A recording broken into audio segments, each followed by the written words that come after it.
السلام عليكم ورحمة الله وبركاته. اللهم لك الحمد كما ينبغي لجلال وجهك العظيم. اللهم لك الحمد يا حي يا قيوم. اللهم صل وسلم وزد وبارك على نبيك وحبيبك محمد صلى الله عليه وسلم. أما بعد، مناشدة إلى ملك الإنسانية ملك الحزم الملك سلمان بن عبد العزيز، وإلى ولي العهد الأمير محمد بن نايف، وإلى ولي العهد الأمير محمد بن سلمان.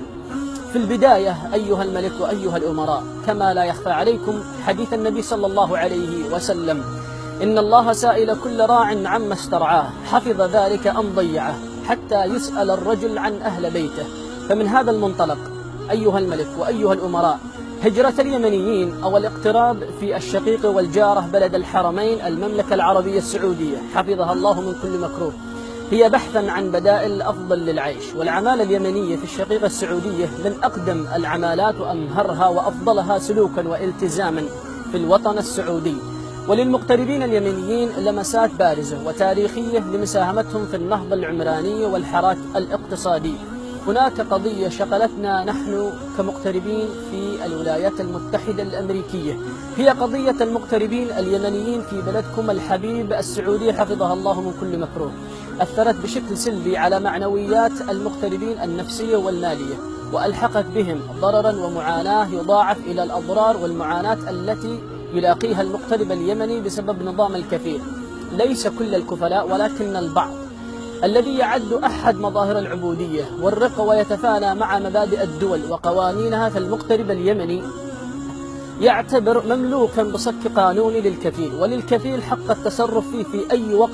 ونظام الكفيل نظام مختلف يتفانى مع حرية الفرد ومبادئ الإنسانية، وهو قانون أشبه بالقانون الذي كان يطبق أيام الجاهلية في قريش ضد العبيد والموالي، ولا يوجد تفسير آخر لهذا النظام.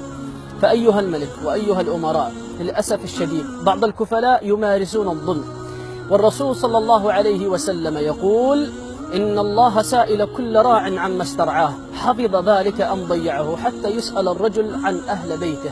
ويقول النبي صلى الله عليه وسلم عن الله سبحانه وتعالى: اتقوا الظلم فإن الظلم ظلمات يوم القيامة.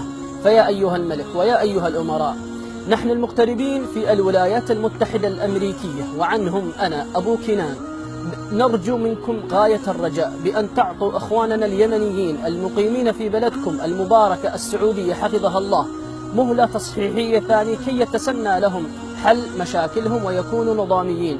فمنهم من عليه بلاغات للأسف الشديد، بلاغات هروب كيدية من بعض الكفلاء الذين يمارسون الظلم، بعض الكفلاء الجشعين. وأنا وكل اليمنيين نعلم أنك أيها الملك وأيها الأمراء لا ترضون بالظلم، فأنتم أصحاب إيمان وأصحاب حكمة، وجمايلكم علينا لا تعد ولا تحصى. ونرجو منكم التكرم والسماح لأصحاب الزيارات الحكومية الاضطرارية بالعمل، وحيث أن سوق العمل يحتاجهم، وهم من هاجروا بسبب الحرب والظلم الذي يحصل في بلاد الحبيب، وهم أصحاب شهادات عليا. ونرجو منكم أيضا التسهيل في منفذ الوديعة لمن لديهم فيز عمل ولعدم وجود السفارة في اليمن لم يتمكنوا من الدخول إلى هذه البلد المباركة المملكة العربية السعودية حفظها الله من كل مكروه.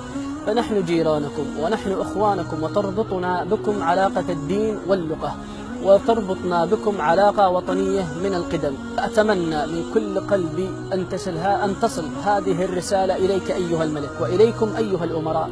وفي الأخير لا يسعني إلا أن أشكر الأستاذ القدير المختص بشؤون المغتربين الأخ سلمان الشريف، فله منا كمغتربين في الولايات المتحدة الأمريكية جزيل الشكر عما يقوم من عمل ومجهود لم تستطع السفارة اليمنية للأسف أن تقوم به، فله منا جزيل الشكر.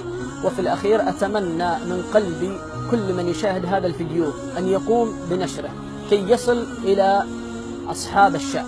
وجزاكم الله عني خير الجزاء، والسلام عليكم ورحمة الله وبركاته. تقبلوا تحية أخوكم أبو كنان من أمريكا.